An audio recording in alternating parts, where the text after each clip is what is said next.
Hello friends, so last video में हमने देखा था एक बैंक स्टॉक को कैसे एनालाइज किया जाता है, qualitative analysis majorly, but obviously there are numbers also which we are analyzing, so few people can argue कि ये क्वांटिटेटिव एनालिसिस भी हो सकता है, सो इट्स ओके।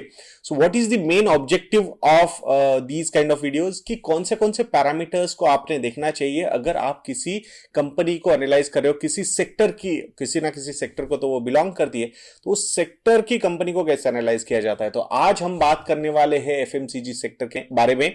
तो एफएमसीजी सेक्टर में हम एचयूएल, हिंदुस्तान यूनिलीवर लिमिटेड, इस कंपनी का एक 10 पॉइंट एनालिसिस कैसे करना चाहिए इसके बारे में हम बात करने वाले हैं। कौन से ऐसे पैरामीटर्स है जो हमने देखने चाहिए और उन पैरामीटर्स से हमने क्या इन्फर करना चाहिए, because that is the most important part of N analysis and that is कि नंबर्स तो हमारे सामने नजर आ रहे हैं, बट उन नंबर्स को हम इन्फर कैसे करें, सो दैट इज द क्वेश्चन। तो यहां पे एचयूएल के बारे में हम बात करने वाले हैं। सो एफएमसीजी कंपनीज, तो फर्स्ट जो पैरामीटर है जो आपने देखना चाहिए वो है gross sales, the amount company earned and recorded from the sale of products. तो ये सारी चीजें आपको प्रॉफिट एंड लॉस अकाउंट में मिल जाएंगी।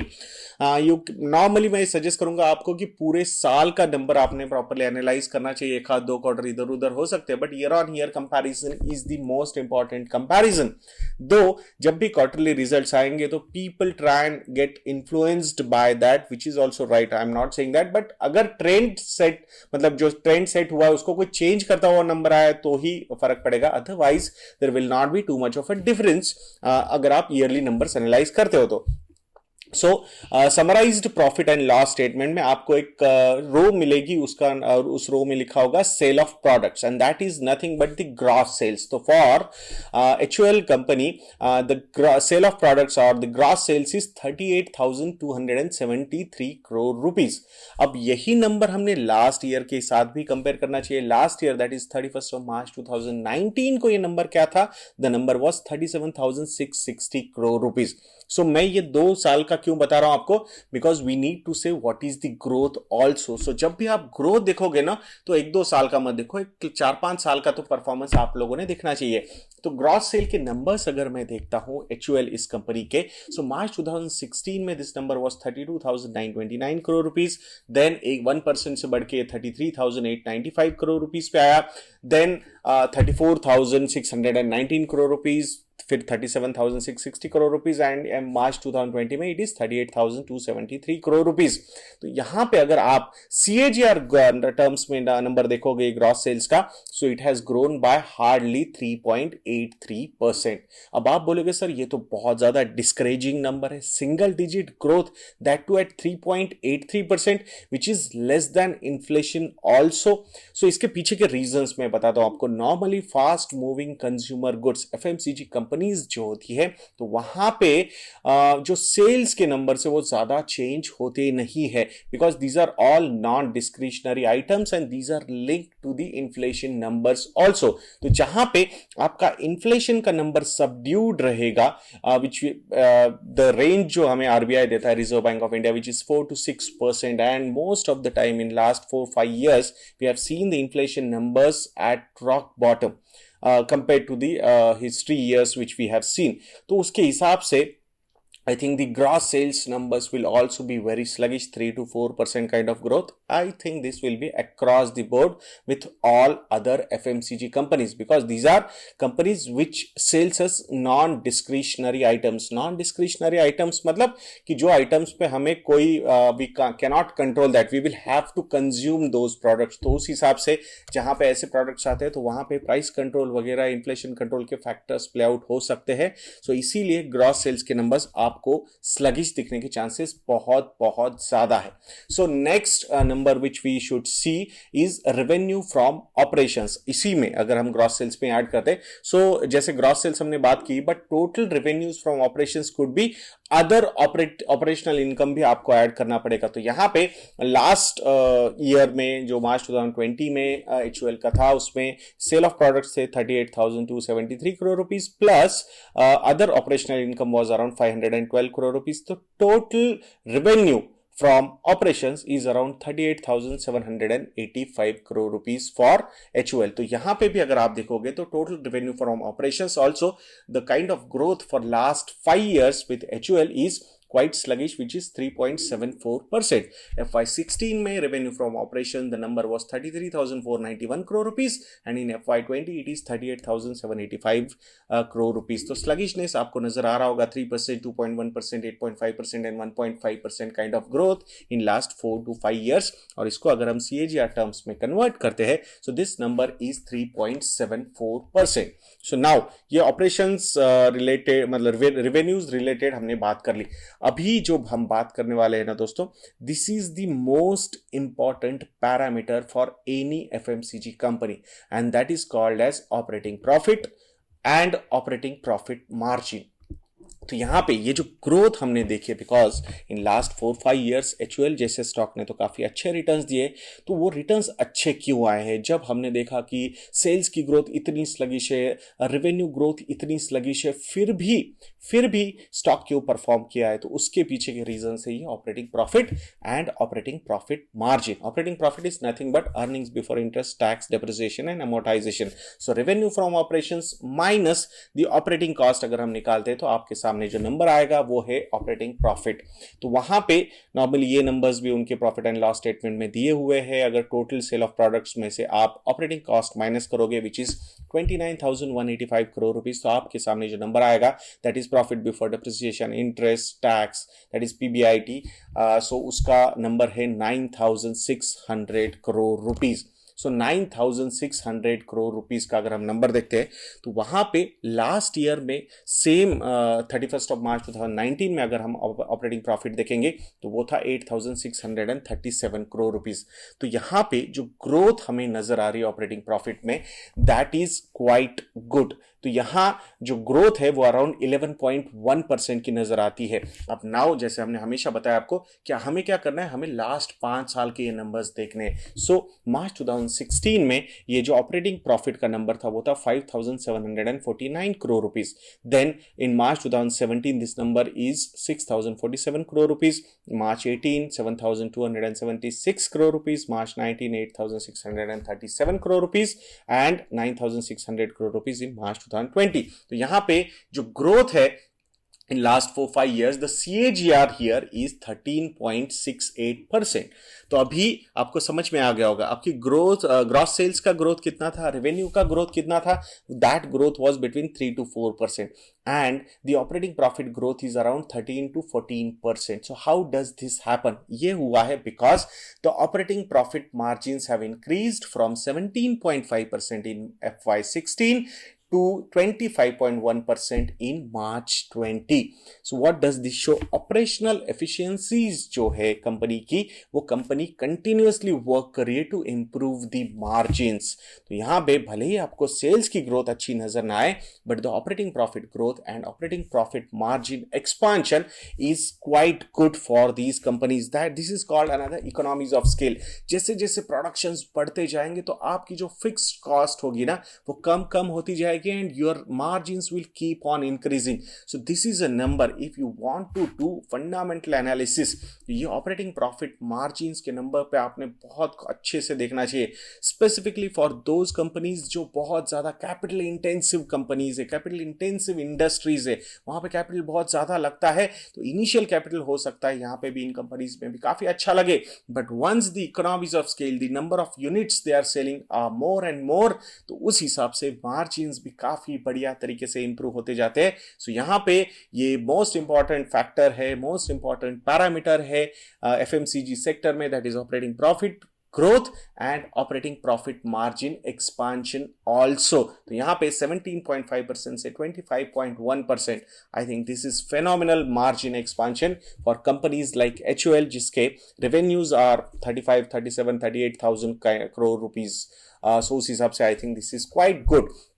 Now the next number which is also very much important, but ये जो है ये बाय प्रोडक्ट है योर ऑपरेटिंग प्रॉफिट मार्जिन या फिर ऑपरेटिंग प्रॉफिट्स का या फिर ऑपरेटिंग प्रॉफिट मार्जिन का, and this parameter is net profit and net profit margin. तो सब चीजें खर्चने का मतलब आपका जो profit before depreciation interest tax आया है, उसके बाद आप डिप्रिसिएशन कॉस्ट भी वहां पे लोगे, इंटरेस्ट अगर कुछ लोन्स होंगे तो वो भी लोगे आप, फिर टैक्सेशन वगैरह दे दिया जाएगा, फिर जो भी हाथ में आता है वो होता है profit after tax, that is the net profit. तो वो जो नंबर है वो 6,738 करोड़ रुपीस का है फॉर HUL इन FY20। अगर FY19 की हम बात करते हैं तो this number is 6,036 crore rupees. तो यहां पे भी जैसे हमने देखा है ऑपरेटिंग प्रॉफिट ग्रोथ 13 to 14% की थी, तो net profit growth is also around 13% from 4,137 crore rupees to 6,738 crore rupees from FY16 to FY20. So this is a 13% growth for this company. And now automatically जब आपकी profitability grow हुई है, आपकी sales growth है 3 to 4% and your net profit growth is 13%, so automatically यहाँ पे आपके net profit margins भी improve होते हुए नजर आ रहे from 12.6% to 17.6%. So normally if there are not too much of debt and all those things, तो फिर ये margins की improvement भी वैसी ही रहेगी जैसे ऑपरेटिंग प्रॉफिट मार्जिन की इंप्रूवमेंट रहेगी। बट दोनों numbers obviously net profit is of all that the share holders get, ultimately get मतलब not in terms of dividend या फिर अगर अर्निंग्स रिटेन भी होती है तो वैसा प्राइस फ्लक्चुएशन स्टॉक में हो सकता है। तो उस हिसाब से ये सारी चीजें प्ले आउट होती हुई नजर आ रही है। I think net profit and net profit margin is another factor which is also very much important for you people.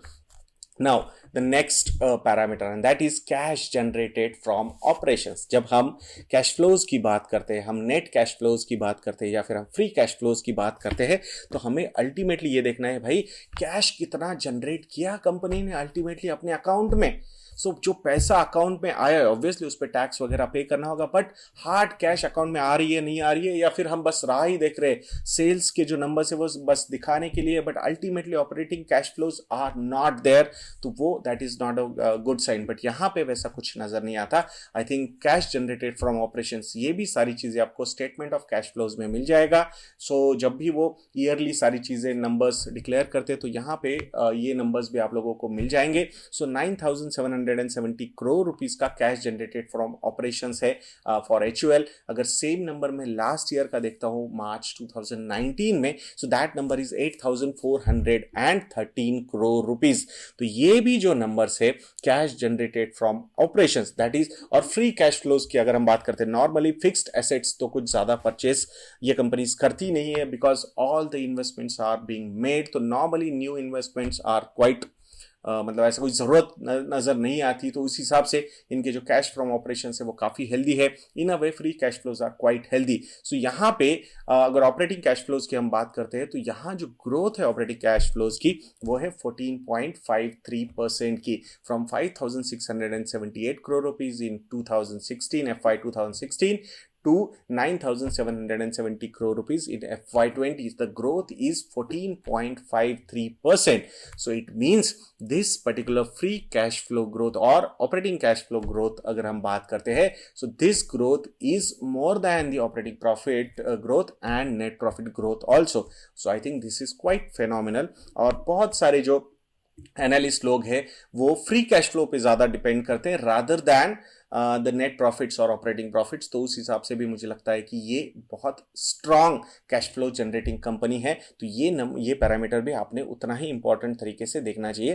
That's what I genuinely feel. Now ये नंबर्स के कंपैरिजन तो हमने कर लिए। So now what is next? Qualitative analysis में जब आप किसी एफएमसीजी कंपनी को एनालाइज करते हो तो एफएमसीजी में बहुत सारे सेगमेंट्स आते हैं, तो वो segmental performance analysis is also that much important. So in case of Hindustan Unilever तो इनके 3 मेन सेगमेंट्स है। फर्स्ट है home care, second one is beauty and personal care and third one is foods and refreshments. तो यहाँ पे इन segments के क्या क्या कॉन्ट्रीब्यूशंस है, तो अगर ये बात करेंगे हम सेगमेंट वाइज रिवेन्यू मिक्स अगर देखते हैं, सो होम केयर ये जो सेगमेंट है वो 35% कॉन्ट्रीब्यूट करता है to the revenue, 45% has been contributed by beauty and personal care and 19% by foods and refreshment. बचा हुआ 1% अदर्स कैटेगरीज में जा सकता है या फिर ओवरलैपिंग भी हो सकता है कहीं ना कहीं। तो सेगमेंटल रेवेन्यू का कंट्रीब्यूशन देखना उतना ही इंपॉर्टेंट है। जब हम रेवेन्यू मिक्स देखेंगे, जैसे कि 35% from home care, 45% from beauty and personal care and 19-20% from foods and refreshment, ये तो हमने देख लिया revenue mix. But now what we need to see कि भाई रेवेन्यू मिक्स तो हमने पूरे सेगमेंट्स के देख लिए, but segment wise year on year growth कैसी है इसमें, तो वो भी दर्शाता है कि भाई कहां पे क्या सिचुएशन डेवलप हो रही है। तो यहां पे home care segment has grown bye 6% in last 1 year. वहां पे डी ग्रोथ है ब्यूटी एंड पर्सनल केयर की बाय 1.8%। सो यहां -1.8% का नंबर नजर आ रहा है। It means this particular segment of beauty and personal care has gone down and 4.4% growth in foods and refreshment. तो यहां पे ओवरऑल ऑब्वियसली मतलब everything should be positive, that's what one feel. But हो सकता है मार्च का जो क्वार्टर था बिकॉज ऑफ द पैंडेमिक, वहां पे इंपैक्ट ये ब्यूटी एंड पर्सनल केयर पे हुआ होगा, because this is a discretionary spend, not a non discretionary spend. It means कि भाई मुझे नहीं चाहिए ब्यूटी एंड पर्सनल केयर के प्रोडक्ट्स, में कहीं बाहर नहीं जा रहा हूं, I am sitting at home, so I don't require that. So this particular number could be another impact, मतलब ये इंपैक्ट जो है और एक दो क्वार्टर पे रह सकता है। सो इन FY21 also this segment could be a little overweight on the performance of HUL। तो उस हिसाब से शायद sluggishness वो भी एक रीजन हो सकता है। जो सबसे बड़ा मेन कंट्रीब्यूटर है टुवर्ड्स द रेवेन्यू, तो वो कंट्रीब्यूटर अगर sluggishness दिखाता है ग्रोथ में, so it is not good। अब यहां पे हमने रेवेन्यू की ग्रोथ तो देख ली, but another thing and that is segmental margins. तो हमने ऑपरेटिंग प्रॉफिट मार्जिन्स तो पहले देखे थे, बट सेगमेंट वाइज अगर हम मार्जिन्स देखते हैं तो कौन सा सेगमेंट कैसे कर रहा है। अब 45% का कंट्रीब्यूशन है रेवेन्यू में from the beauty and personal care, but this is the segment which is giving the highest margin to the company and that is at 28%। So जो हाईएस्ट कंट्रीब्यूटर है टुवर्ड्स द मार्जिन, वो particular business यहां पे degrow किया है year on year, and that could be another reason why market is not so gung ho about HUL in these times. This is not a suggestion to bye और cell, but मैं just आपको infer करके दिखाने की कोशिश यहां पे कर रहा हूं। अगर होम केयर का सेगमेंट की बात करते हैं हम, सो 19% का मार्जिन है and 17% margin is with foods and refreshment. तो यहाँ पे सेगमेंटल EBIT भी हम देख सकते हैं, तो वो भी obviously the major contributor here because of the margins is beauty and personal care. 56% of the EBIT mix comes from the beauty and personal care, 30% of the EBIT mix comes from home care and 14% of the EBIT mix comes from foods and refreshment। तो यहाँ पे ये जब आप qualitative analysis करते हो, जब company के अंदर जाके झांक के देखते हो, तो वहां पे आपको पता चल सकते हैं कि क्यों परफॉर्मेंस स्टॉक का हो रहा है या नहीं हो रहा है, क्या चीजें फेवर में जा रही है या नहीं जा रही है, and that's how the institutional play works out. अगर उनको लगता है कि कहीं पे कुछ कॉशियसनेस आता है, तो then they take a call of selling, and that could be another reason why we are seeing some sluggishness in the stock of Hindustan Unilever Limited, because the discretionary products of these companies are not doing that well compared to last year, and that could be one reason for stock sluggishness। Now comes the ratio analysis। तो ratio analysis में FMCG companies में अगर हम देखते हैं तो एक ratio है, वो है advertising to sales ratio. It means कि आप टोटल एडवर्टाइजिंग एक्सपेंसेस कितने कर रहे हो compare to your gross sales. तो द रेशियो का डेफिनेशन है advertising expenses divided by gross sales, तो also called as A2S। A2S भी इसे रेशियो कहा जाता है। Now, why advertising to sales ratio should be considered in case of FMCG products? तो आप अगर एडवर्टीजमेंट्स देखते हो कहीं पे भी, जब भी आप टीवी वगैरह पे हो, तो सबसे ज्यादा एड्स आपको नजर आती है वो है FMCG companies, and that is fast moving consumer goods, because वो जो ब्रांड रिकॉल है, लॉयल्टी है, वो बार बार दिखाने के लिए, क्रिएट करने के लिए, कॉन्शियसनेस लाने के लिए, they need to spend a lot of money on advertising. FMCG and advertising I think hand in hand ही चल सकते हैं। ऐसी कोई कंपनी नहीं होगी कि जो मतलब यहाँ पे बहुत स्ट्रांग पोजीशन पे and they are not advertising. कितनी भी स्ट्रांग पोजीशन पे हो, continuously they keep on doing that advertising. मतलब they have budgets in place कि भाई इतना तो बजट रखना ही है, इतने सेल्स का इतना नंबर तो हमें एडवर्टाइजमेंट करते ही रहना चाहिए, otherwise we are going to miss out on something. Because अगर बहुत ज्यादा आपके दिमाग पे प्ले आउट होती है कुछ एड्स, तो डेफिनेटली आपके डिसीजंस इन्फ्लुएंस हो सकते हैं। तो उस हिसाब से इन कंपनीज को हमेशा बहुत ज़्यादा पैसा खर्च करना पड़ता है on their marketing strategies, advertising strategies, and उस हिसाब से ये रहेंगे तो सेल्स एंड प्रमोशंस के एक्टिविटीज़, मार्केटिंग एंड प्रमोशंस के एक्टिविटीज़ के ये नंबर्स एफएमसीजी कंपनीज के लिए हमेशा ज़्यादा ही रहेंगे। नाउ अब ये A2S रेशियो में हमने क्या देखना चाहिए, ये जो रेशियो है ये जितना कम होगा उतना कंपनी के लिए अच्छा होगा। Low A2S ratio means a low ratio indicates that the advertising campaign generated high sales relative to the amount of money spent on advertising. Low ratio is desirable as it improves the bottom line also. सीधा सीधा impact है आपके sales पे, मतलब आप जितना ज्यादा advertising करोगे उतना ज्यादा आपका सेल हो सकता है। बट यहाँ पे high A2S ratio means may be detrimental to companies profitability, कि भाई आप एडवर्टाइजिंग तो बहुत ज्यादा कर रहे हो बट वो सेल्स में कन्वर्ट नहीं हो रही है। But too much low A2S is also not good, मतलब कि भाई company with ratio of 1% with decreasing revenue trend में इंडिकेट कि भाई भले ही आपका A2S लो है बट आपका रेवेन्यू डिक्रीज होता जा रहा है, so that is not a positive side. So it means कि आपका A2S जो है वो कम हो रहा है, ऐसा भी हम बोल सकते हैं, बट आपके revenues are growing steadily and in with good margins, तो I think that is a very positive side. So उस हिसाब से आपको देखना है। तो ऐसा नहीं कि A2S कम हो रहा है बट उनके रेवेन्यूज भी डाउन हो रहे हैं, so that is not going to help for that company, because FMCG में वैसी सारी चीजें नहीं चलेगी। तो यहाँ पे अगर हम प्रॉफिट एंड लॉस स्टेटमेंट देखते हैं तो अदर एक्सपेंसेस में एडवर्टाइजिंग एंड प्रमोशनल एक्सपेंसेस कितनी कंपनीज करती है वो भी देखना उतना इंपॉर्टेंट होता है। तो for that matter in case of अपना HUL, so the advertising and promotion expenses are around 4,686 crore rupees, so around 38,000 crore rupees का इनका रेवेन्यू था एंड 4,686 करोड़ रुपीस का इनका एडवर्टाइजिंग एक्सपेंसेस है। तो यहाँ पे अगर हम ये नंबर देखते हैं A2S का, so it is quite healthy, between 10 to 12% के रेंज में ये रहा है। सो मार्च 2016 में it was at 10.9%, then March 2017 में इट वेंट डाउन टू 10.7%, और वहां पे इंक्रीज भी था, मतलब 4% से सेल्स इंक्रीज भी हुआ था, सो that is not a problem.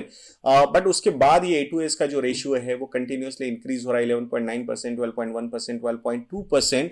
तो उस हिसाब से एडवर्टाइजिंग एक्सपेंसेस जो ग्रो हुए हैं फॉर द कंपनी इज 6.81%। तो यहां पे नॉर्मली मेरा एक ये रहेगा एक एनालिसिस करने के हिसाब से it should match the growth of advertising expenses should match with the revenue growth at least, दो ये यहाँ पे नजर नहीं आ रहा है, but I am not saying कि HUL is a bad company, but still there are some parameters जहाँ पे कुछ चीजें वर्कआउट नहीं हो रही है। लाइक 6.81% का एडवर्टाइजिंग एक्सपेंसेस के बजट का ग्रोथ यहाँ नजर आया in last 4-5 years, but compare to that the revenue growth is between 3 to 4%। It means they are spending more on advertising but same impact यहाँ पे सेल्स में होता हुआ नजर नहीं आ रहा है।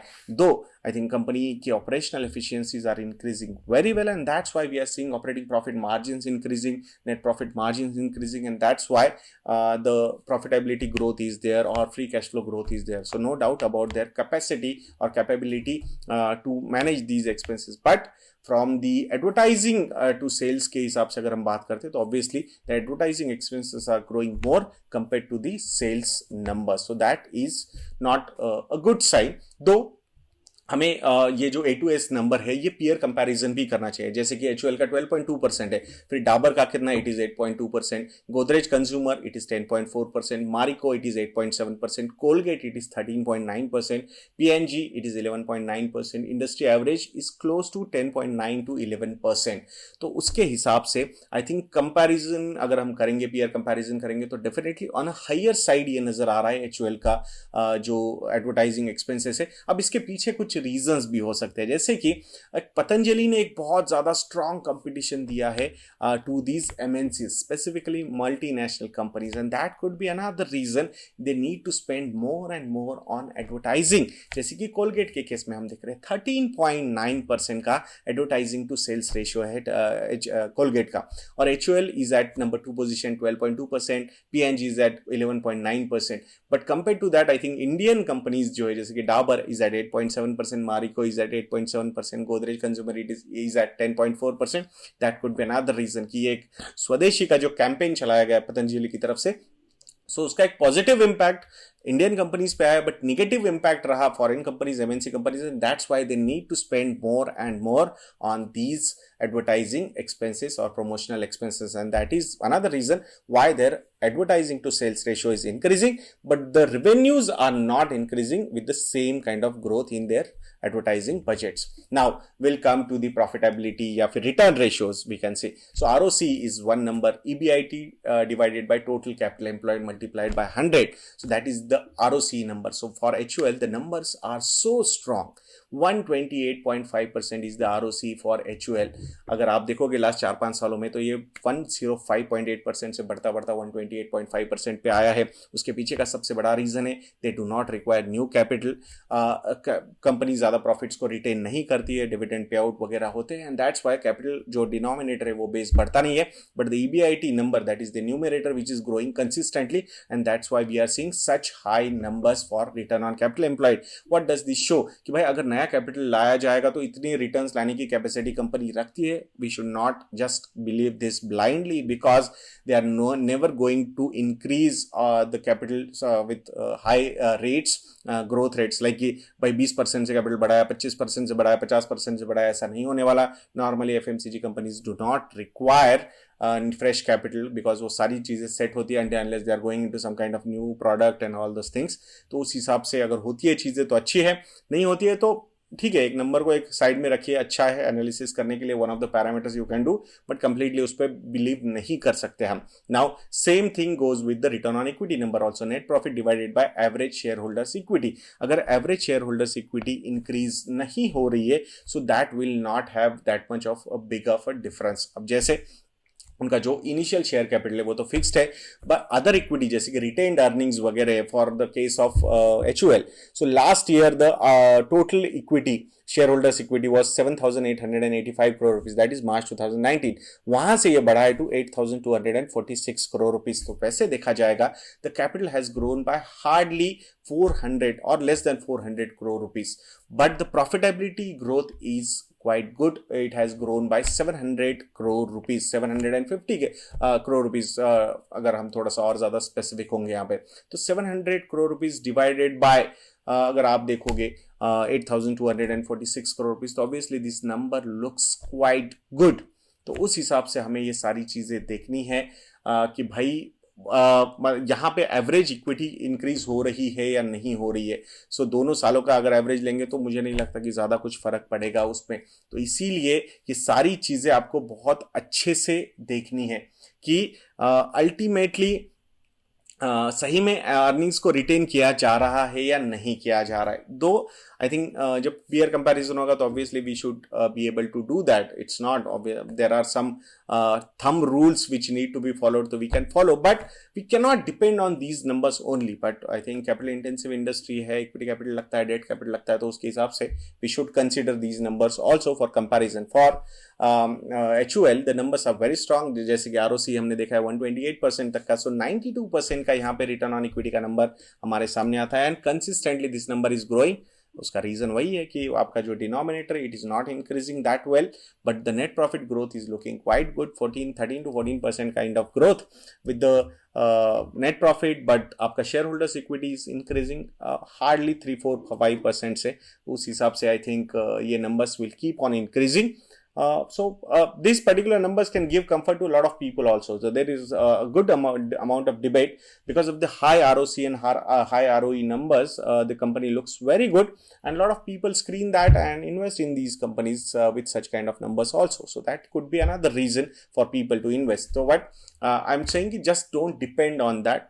These are one of the parameters which you should look at when you are analyzing a company. Now the next parameter, and that is inventory turnover ratio. So inventory turnover ratio is equal to cost of goods sold divided by average inventory for the year.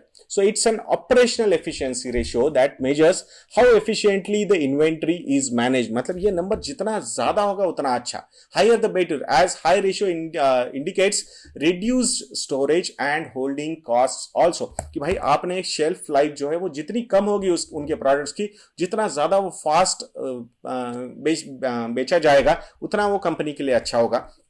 So that is a very good sign. So low ratio क्या imply करता है कि भाई company का sale poor है, excess inventory company के पास होती है, इनएफिशिएंट इन्वेंट्री मैनेजमेंट है कंपनी की, तो ये सारी चीजें बिल्कुल अच्छी नहीं है. सो फॉर एचयूएल अगर हम देखेंगे तो कंसिस्टेंट राइज है इन्वेंट्री टर्नओवर रेशियो में between March 2017 to March 2019 from 13.9 days to 15.8, और अभी ये मार्च 2020 में थोड़ा सा कम हुआ है विच इज एट 15.1 टाइम्स. तो उस हिसाब से I think, but still it is a strong thing. तो ये जितना ज्यादा होगा उतना अच्छा होगा. तो नॉर्मली इन्वेंट्री टर्नओवर रेशियो में you can compare it with the peers, और उसके हिसाब से आप वो सारी चीजें इन्फर कर सकते हो. Now the next parameter and that is debtor days. So debtor days are also called as receivable days, refers to the average number of days a company takes to receive payments from its credit sales. मतलब कि भाई आपने credit पे माल तो दिया है, पैसा कब आया है, तो वो डेटर डेज ये जितने कम होंगे उतना अच्छा होगा. So debtor days is equal to accounts receivable divided by annual credit sales multiplied by 365 days. तो ये डेटर डेज जितने कम होंगे उतना कैश मैनेजमेंट अच्छा होगा. Efficiency of a company is really really very good. तो यहां पे for HUL the debtor days are actually increasing from 10.7 to 10.9 to 13.7, but अभी मार्च 2020 में that year में ये थोड़े से कम हुआ है, so which is a positive sign.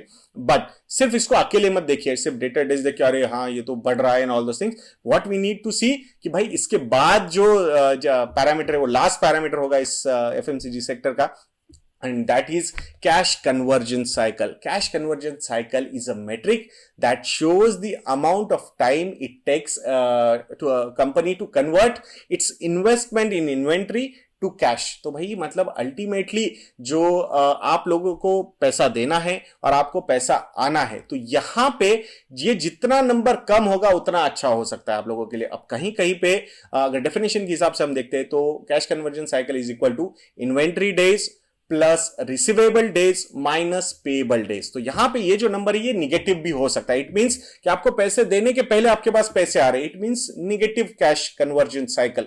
Shorter the cash conversion cycle better is the efficiency of a company in managing it's working capital. So in case of HUL तो यहां पे ये जो कैश कन्वर्जन साइकिल है ये negative है. मतलब कि भाई पैसे देने से पहले, मतलब इनको जो पैसे देने ऑब्वियसली इन्होंने भी किसी से माल लिया होगा, कॉस्ट ऑफ गुड सोल्ड, तो अल्टीमेटली जो भी रॉ मटेरियल लग रहा है वहां से उन्होंने भी लिया होगा, तो उनको भी पैसे देने.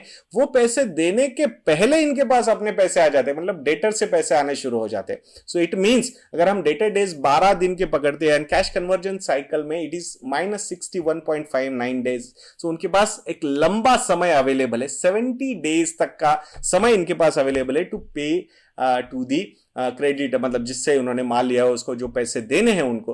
तो उस हिसाब से I think this is quite phenomenal for companies to have negative cash conversion cycle. It means you are enjoying the money for almost 60 days. So आप समझ सकते हो it will add a lot of margin improvement also for the company, and that could be another reason why we are seeing the operating profits growing, operating profit margins growing. So it is phenomenal to have. So ये 10 parameters है दोस्तों. तो मैं आशा करता हूं कि आपको ये 10 पैरामीटर्स अच्छे से समझ में आए होंगे.